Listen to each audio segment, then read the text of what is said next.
Sebuah malam di penghujung musim hujan, di sebuah rumah megah di pinggiran kota Seruni, menjadi saksi bisu sebuah insiden tak terduga.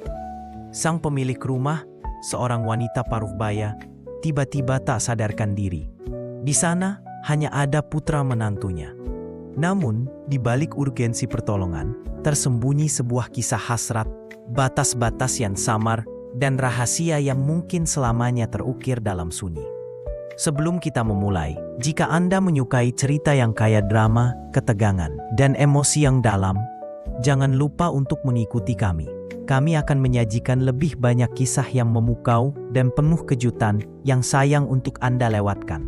Selamat datang di sebuah kisah yang tak hanya menggugah emosi, tapi juga menyelami sisi terdalam relasi antar manusia. Ini adalah tentang keluarga, pengorbanan, dan garis-garis yang menjadi kabur di tengah malam yang gelap. Cerita ini berpusat pada seorang ibu mertua yang sedang sakit dan menantunya. Seorang pria yang selama ini dikenal tenang, patuh, dan penuh tanggung jawab.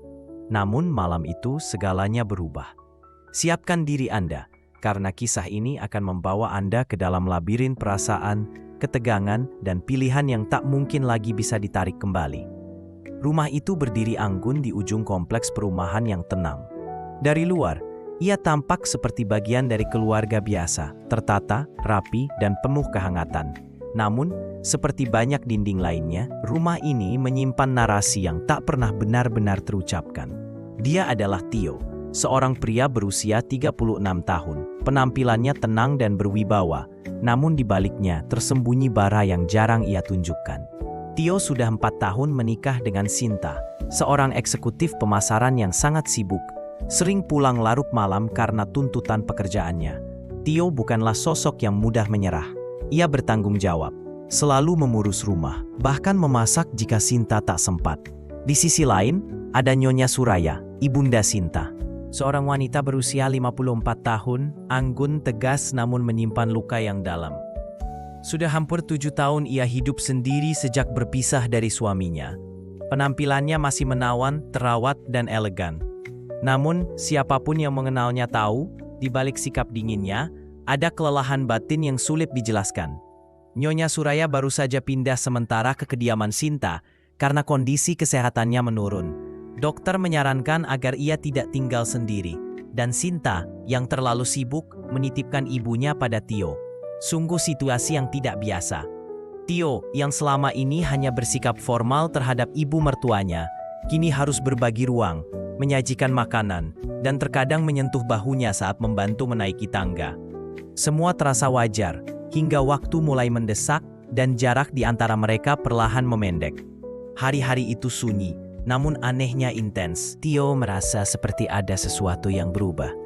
Bukan dalam tindakan, tapi dalam tatapan, dalam diam, dan dalam cara Nyonya Suraya menarik napas setiap kali mereka hanya berdua di ruang tamu. Dan pada suatu Selasa malam, semuanya dimulai. Hujan deras mengguyur atap rumah. Petir sesekali menyambar di kejauhan. Waktu menunjukkan pukul 22.30. Pio baru saja menyelesaikan pekerjaannya di ruang kerjanya ketika terdengar suara benda jatuh dari arah dapur. Ia segera bangkit dan berlari. Di sana ia menemukan Nyonya Suraya terduduk di lantai. Wajahnya pucat, tangannya gemetar. "Ibu," Tio segera berjongkok, panik. "Ibu kenapa?" Tak ada jawaban. Matanya terpejam, napasnya lemah. Jantung Tio berdetak cepat. Secara refleks, tubuhnya menopang Nyonya Suraya, membaringkannya perlahan di lantai sebelum memeriksa denyut nadi. Masih ada, tapi lemah. Ia memanggil nama ibu mertuanya berulang kali, mengguncang bahu wanita itu perlahan, masih tak sadar. Tio mengangkat tubuh Nyonya Suraya dengan hati-hati. Ia membawa wanita itu ke sofa di ruang tamu, meletakkannya perlahan. Kulitnya dingin, napasnya tersengal. Tanpa berpikir panjang, Tio membuka beberapa kancing atas piyama ibu mertuanya, agar ia bisa bernapas lebih lega. "Maaf ya Bu," gumamnya pelan sambil mengambil kain basah dan menepuk lembut dahi wanita itu. Ketika ia kembali dari kamar membawa selimut, tubuh Nyonya Suraya tampak menggigil. Tanpa sadar, Tio duduk lebih dekat, bahkan terlalu dekat, hingga aroma lembut dari tubuh ibu mertuanya menusuk hidung. Ada sesuatu yang asing dan aneh, namun tak bisa ia jelaskan. Ia menarik tubuh Nyonya Suraya sedikit ke dalam pelukannya, hanya agar wanita itu merasa lebih hangat. Itu saja tujuannya. Tapi jantungnya berdetak kencang, tangannya gemetar. Bukan karena dingin, tapi karena sesuatu yang mulai bergerak di dalam dirinya. Dan di saat itu, untuk pertama kalinya, ia melihat Nyonya Suraya bukan sebagai ibu dari istrinya, tapi sebagai seorang wanita. Lelah, rapuh, namun indah dengan caranya sendiri. Setetes air hujan menetes dari jendela, membawa udara dingin ke dalam ruangan. Dan malam pun terus berjalan, mengarahkan mereka ke tujuan yang tak pernah terencana. Hujan belum juga reda. Denting air di atap mengiringi kesunyian yang makin mencekam. Jam dinding berdetak lambat seolah ikut menahan napas. Io masih duduk di sisi sofa, memeluk tubuh Nyonya Suraya yang setengah sadar. Selimut membungkus tubuh wanita itu, namun tubuhnya tetap menggigil. Tio memeluknya erat, berusaha memberikan kehangatan. Namun dari caranya memandang, dari caranya menarik napas, jelas ada sesuatu yang berubah dalam dirinya. Sentuhannya yang awalnya hanya sebagai bentuk perhatian, perlahan kehilangan bentuk netralnya. Angan Tio bergerak perlahan, menyeka keringat dari pelipis Nyonya Suraya dengan ujung jarinya, bukan lagi dengan kain. Sentuhan kulitnya langsung menempel di kulit ibu mertuanya. Lembut, namun penuh rasa yang tak semestinya tumbuh. Ia menatap wajah wanita itu. Terdapat garis lelah yang jelas, namun tetap memancarkan keteguhan. Hidungnya kecil, bibirnya pucat. Rambut yang biasanya tersisir rapi kini berantakan, namun justru membuatnya tampak nyata. Bukan sekadar ibu. Tio mengangkat tangan Nyonya Suraya, menggenggamnya erat. Jemari itu dingin. Namun ketika jari-jarinya menyentuh punggung tangan wanita itu, ia merasakan denyut pelan. Denyut yang anehnya terasa sangat manusiawi dan menggugah. Nyonya Suraya mengerang pelan. Wajahnya sedikit menoleh, bibirnya terbuka lirih, seolah mencoba mengatakan sesuatu, namun tertahan. "Bu, tenang saja, saya di sini," bisik Tio, hampir tak terdengar. Namun bahkan ia sendiri tak yakin, apakah kalimat itu hanya untuk menenangkan atau untuk meyakinkan dirinya sendiri. Lalu, seperti ada aliran listrik yang tak terlihat, satu sentuhan ringan terjadi. Tangan Nyonya Suraya, mungkin karena refleks atau naluri, mencengkeram balik jemari Tio. Tidak kuat, tidak sadar sepenuhnya, namun cukup membuat dada Tio terasa bergetar. Dan di saat itu, waktu terasa berhenti. Ruangan menjadi sempit, jarak menjadi hampa.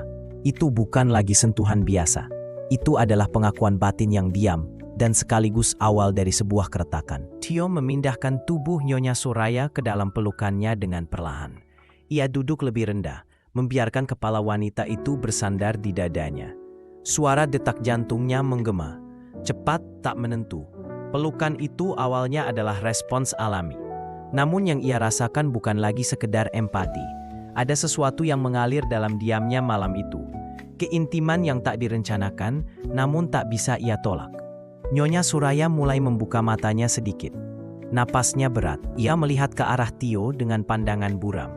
"Tio," suaranya lemah, seperti bisikan angin di sela-sela badai. "Saya di sini, Bu. Tenang saja. Ibu pingsan tadi, tapi sekarang sudah lebih baik." Wajah mereka hanya berjarak beberapa inci.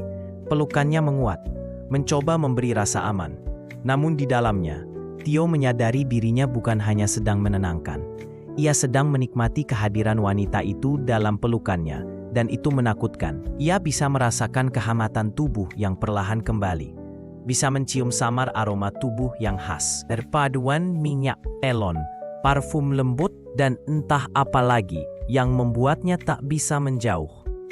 Nyonya Suraya menghela napas pelan, dan untuk sesaat, tubuhnya bersandar lebih dalam ke dada Tio. Pelan, tenang, namun penuh makna. Mereka tak berkata apa-apa, hanya duduk dalam diam.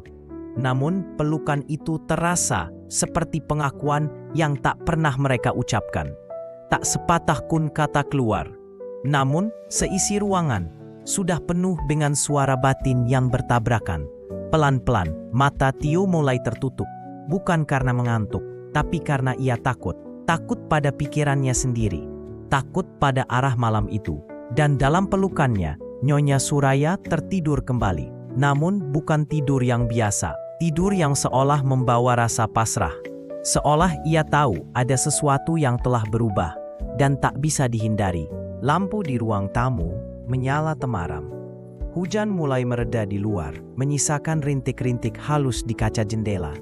Namun badai di dalam diri Tio justru mulai mencapai puncaknya. Ia masih duduk di sana dengan Nyonya Suraya bersandar lemah dalam pelukannya.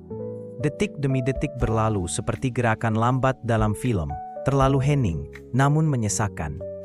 Nyonya Suraya perlahan membuka mata. Cahaya redup menyorot sebagian wajahnya, menciptakan bayangan di bawah matanya yang lelah.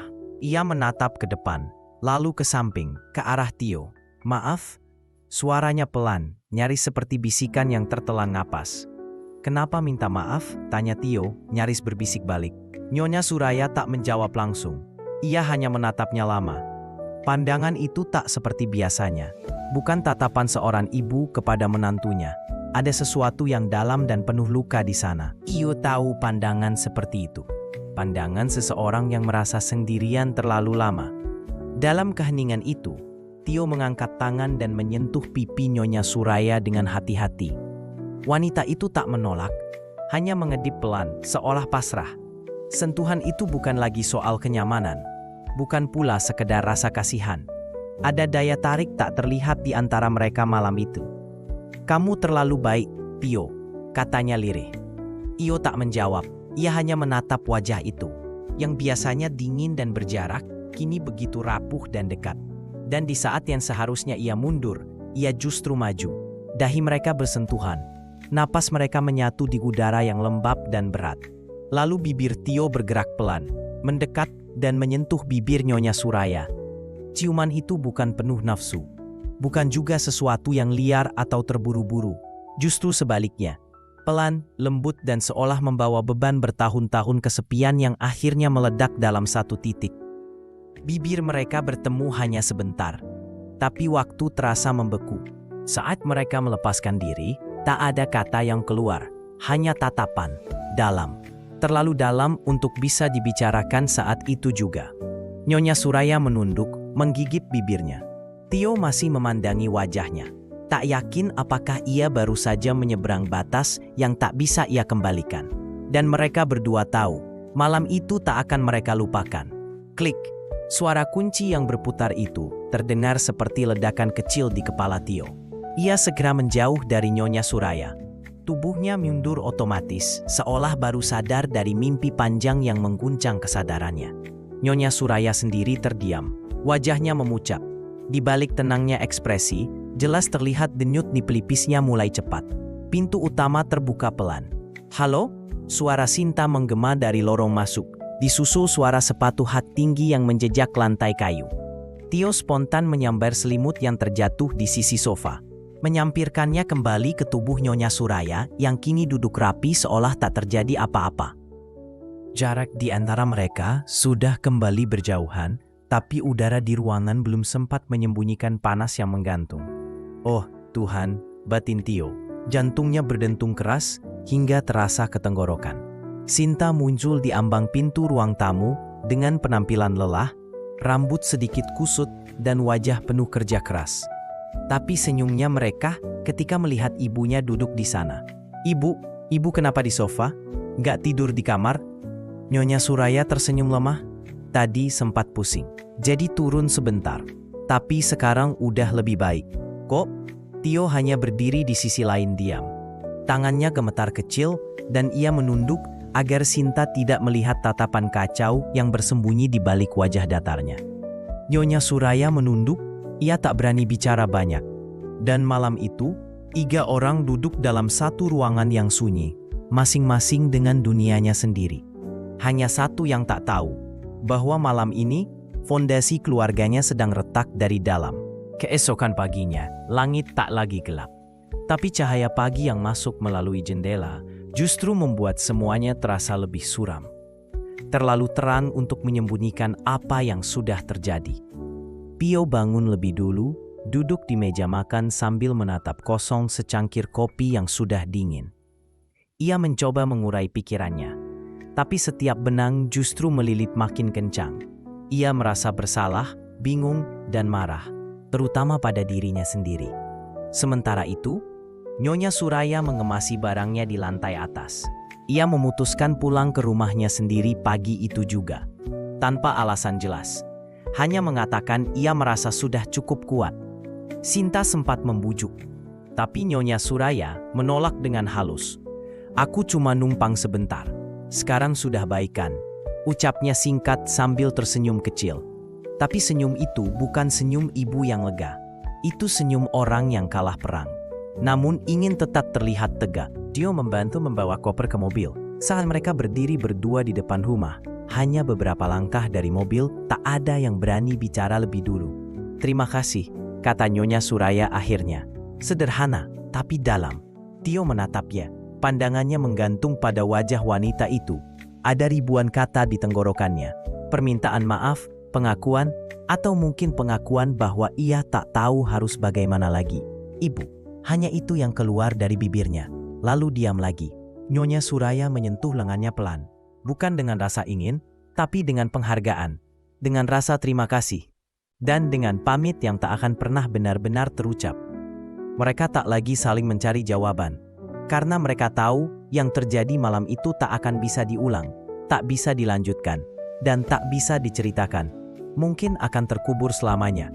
Sinta melambai dari teras, tak tahu apa-apa, hanya melihat ibunya masuk ke dalam mobil. Dan suaminya yang berdiri terpaku, terlalu lama. Dan ketika mobil itu pergi, angin pagi menyapu halaman rumah. Tio menatap kosong ke kejauhan, menyadari satu hal. Beberapa malam memang seharusnya tak pernah terjadi. Tapi jika sudah terjadi, yang tersisa hanyalah diam dan penyesalan yang tak bisa ditebus. Dari kisah ini, kita bisa mengambil pelajaran bahwa batas dalam hubungan bukan hanya soal aturan sosial, tetapi juga soal integritas diri. Kadang, situasi yang sepi dan rapuh bisa membuka celah bagi perasaan yang seharusnya tidak tumbuh. Namun, rasa bukanlah pembenaran. Setiap pilihan memiliki konsekuensi. Dan tidak semua yang terasa hangat di hati layak diperjuangkan.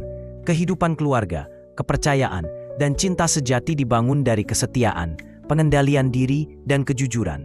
Dan seringkali, menahan diri justru adalah bentuk cinta yang paling dalam. Terima kasih telah menonton kisah ini sampai akhir.